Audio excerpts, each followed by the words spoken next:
Good morning, beautiful people. So I'm coming to you the day after the not like the day after the day a day of like circling thoughts, not wanting to leave the house, feeling really shit and lost and confused, and just like just filling myself with distractions so that I could try to not look at why I was feeling the way I was feeling. So I thought I would share some kind of advice, which is really I'm giving to myself so I can remember it, because when I'm in that state of just like, oh, everything's shit, life is shit, you're a shit person, you'll never be anything, la la la. It's really hard for me to just be like, whoa, stop, clear your mind, and then come back to these maybe when you're not being so rude. So there's a few different stages that I want to talk about. The first is just like look at what you're thinking. What is keeps coming up? Because if something's coming up day after day and you're saying the same things to yourself, or you're thinking the same worrying thoughts about the future or something you did in the past, there's a reason. It's like a recurring dream. Like there's got to be a message. So it's really looking at what we're thinking and getting to the bottom of it. The way I see it is, we're our subconscious body is our subconscious body mind is here, and this is programmed with everything that we've ever experienced, and if we don't ever try to reprogram it, then these thoughts stay, and then from this thing these thoughts get generated. You're unlovable, no one will ever love you, blah, blah, blah. Like this can come from childhood, so obviously there's loads of work now about like NLP and journeying and releasing these old belief systems, which I would highly recommend. I find journeying a really powerful tool for getting to the root of these problems and something you can do without having to leave your room. So, yeah, looking at what you're thinking about and then asking yourself, like, is this true? Like, if you're saying you're so ugly, no one will ever want you, it's like, hold on a second, is this true? It's like, no, of course not. Of course I'm lovable. Of course every single human being is lovable. Just because you're not in love right now doesn't mean you're unlovable. Like we're all so unique and beautiful, and it's just simply not true. So then it's like, okay, well, if it's not true, then why am I thinking it? Going to the root of the beliefs and like maybe where they've come through, which was where journeying can come in, taking you to maybe memories from the past and all these experiences that have led you to your mind to be like, it's true, you're not lovable. So then they keep coming up. So if they're not true, then we can rewire them. Every time you catch yourself saying it, just say, hold on, how can I make this slightly better? How can I make this something that I actually think is true? Like, if you're saying that you're really useless and you never do anything, and that's not true, maybe you say, wow, I actually try really hard. Maybe I don't do as much as I would like to in the future, but da da da.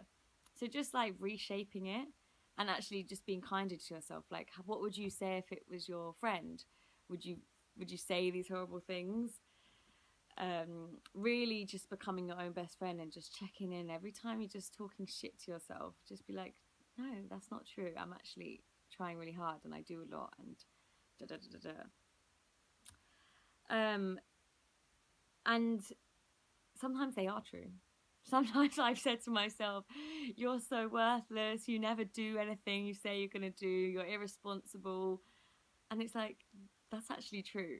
And obviously, it wasn't nice for me to hear, but I probably, no, I definitely needed that to kind of kick me up the arse and be like, okay, start taking responsibility for your actions, start doing the things that you say you're going to do. Because if you don't change, then you're not going to become this woman that you are built to be. So, taking stock, and something I like to do is to say a prayer before I journal.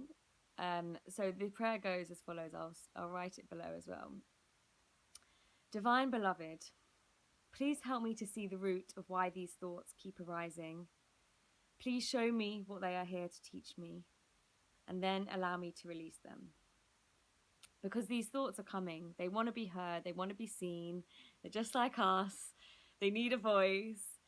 So until we let them flow out, either through journaling, through writing, through talking, through poetry, it doesn't have to be necessarily in conversational words. Like, poetry is such a great way, I find, of really sifting through my darkness, the things I don't want to say in linear terms, but I can say it through art.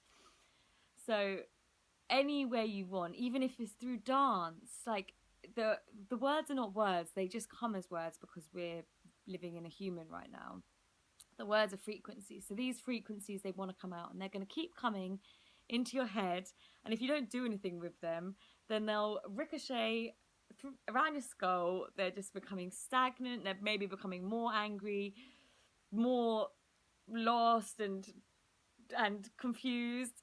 And they just need an outlet. That's all they want. They want to be seen and heard. And we can do this through movement, through verbal or non-verbal singing, through screaming and shouting and writing and anything that is just an outlet. Painting, all of it, all of the creativities, all of the expressions, they are a way to release and shake out what is no longer serving us. And you can set that as an intention as well. Please release what is no longer serving me, what I no longer need, because a lot of these thoughts we hold on to and they're not true anymore. Maybe they used to be true, or maybe they were never true, but we just don't need them. We're ready to let go of these. Just like this, I'm saying, I've been thinking these things for so long, and until I give them a voice, new ones don't come. They just stay there. Especially if you feel like you've got a message to give, these thoughts are going to come knocking at the doors of the people that are sharing their messages. Because if you've got all these wild ideas but you don't do anything with them, they're going to get sick of coming to your brain, to your mind, and then not going anywhere. They know these words, they really want to be heard, so they're going to go to the people that are speaking, that are sharing, that are doing what they need to do, that are letting them flow out and ride free. So we just need to clear that space and allow new ones to come. So another check-in point is to look at, what are you using to distract yourself from these thoughts? Or what are you doing while you're thinking these thoughts? Is it like TV or sex or chocolate or drugs, alcohol, smoking, food of all sorts, all of it? Anything when you know it's just like you're just binging, like more. You're not even really probably being that mindful about it. Like just shoving crisps down my mouth, just like, I'm such a shit person, la la la la.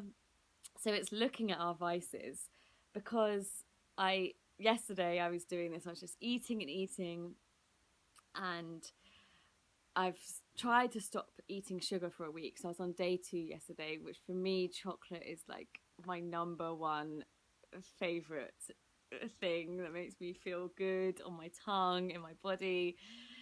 But every time that it's like, instead of reaching for it when I want it because it's a really nice treat, it's had got to that point where I was like, I need it, I need more, never enough, so insatiable.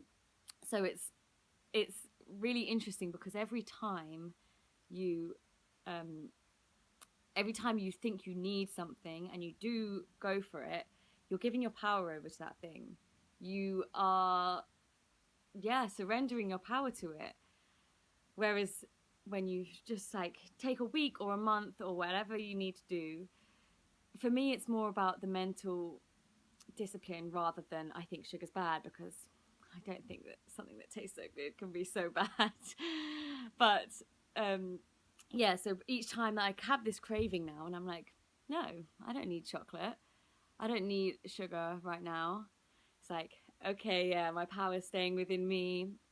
I know that I'm in control of my body. I'm feeling more empowered. And it's just kind of like, again, setting the pathways, for not, it's not just about the sugar, it's about everything. It's like just like setting an example for me, holding on to my power and doing what I know is serving me the best. Because when we look at these vices that we have, these addictions, these escapes that we have, if you